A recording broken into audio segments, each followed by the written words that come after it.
साल 1962 में भारत चीन युद्ध के हीरो रहे मेजर शैतान सिंह की याद में लद्दाख के चुशूल में बने स्मारक को हटाए जाने को लेकर विवाद पैदा हो गया है। एक तरफ पीएम मोदी कहते हैं कि भारत की सीमा में कोई घुसपैठ नहीं हुई, तो दूसरी ओर अपनी ही जमीन पर बफर जोन बनाया जा रहा है। विपक्ष इस मामले को लेकर मोदी सरकार पर सवाल खड़े कर रहा है।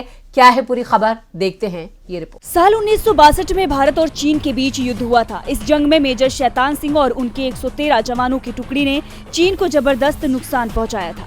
भारतीय सेना चीनी सैनिकों से डटकर युद्ध लड़ी थी। 1962 की जंग के हीरो मेजर शैतान सिंह का मेमोरियल अब भारत चीन के बीच बने बफर जोन की भेंट चढ़ गया है। भारत चीन की लड़ाई के बाद जहां मेजर शैतान सिंह का पार्थिव शरीर मिला था, उसी जगह पर उनका मेमोरियल बनाया गया था, जो अब बफर जोन में आता है। इसीलिए उस स्मारक को तोड़ दिया गया। अब इसी मामले पर विपक्ष ने मोदी सरकार पर सवाल उठाए हैं।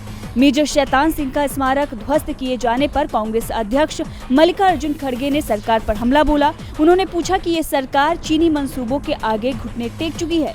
उन्होंने सरकार पर निशाना साधते हुए कहा कि बीजेपी ने शैतान सिंह के मेमोरियल को धराशायी कर देश को एक बार फिर से अपने फर्जी देशभक्त होने का सबूत दिया है। कांग्रेस अध्यक्ष ने सोशल मीडिया एक्स पर प्रधानमंत्री पर शायराना अंदाज में तीखा हमला बोला और पोस्ट करते हुए लिखा कि चीन पर लाल आंख तो लीमूद, अपमानित की वीर जाबाजों के बलिदान की हर बूंद। भारत माता के वीर सपूत और परमवीर चक्र से सम्मानित 1962 रेजांगला युद्ध के महानायक मेजर शैतान सिंह के चुशूल लद्दाख में बने मेमोरियल को 2021 में ध्वस्त किए जाने की खबर बेहद पीड़ादायक है। खबरों के मुताबिक ये इसलिए किया गया क्योंकि चीन के साथ बातचीत के बाद अब वो भारतीय क्षेत्र बफर जोन में आ गया है। भारत सरकार के विदेश मंत्रालय की एक वाक्य की टिप्पणी कुछ नहीं कहती। क्यों मोदी जी और शी जिनपिंग की 2014 से आज तक 20 मेल मिलापों के बाद भी भारत को देप्सांग प्लेन, पेंगोंग त्सो, डेमचौक और गोगरा हॉट स्प्रिंग क्षेत्र पर मई 2020 के पहले की अपने हिस्से की वस्तुस्थिति बरकरार रखने में मोदी सरकार विफल रही है?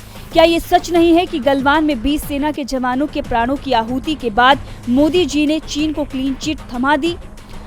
बीजेपी ने मेजर शैतान सिंह मेमोरियल को धराशायी कर देश को एक बार फिर अपने नकली देशभक्त होने का सबूत दिया है। दुखद ये है कि सरकार चीनी मंसूबों के आगे घुटने टेक चुकी है। गौरतलब ये है कि ये खबर ऐसे समय में आई है जब केंद्र की मोदी सरकार जोरों शोरों से कहती है कि भारत चीन बॉर्डर में कोई घुसपैठ नहीं हो रही है। ऐसे समय में मेजर शैतान सिंह का स्मारक टूटना अपने आप में कई सवाल खड़ा करता है। DB लाइव की रिपोर्ट।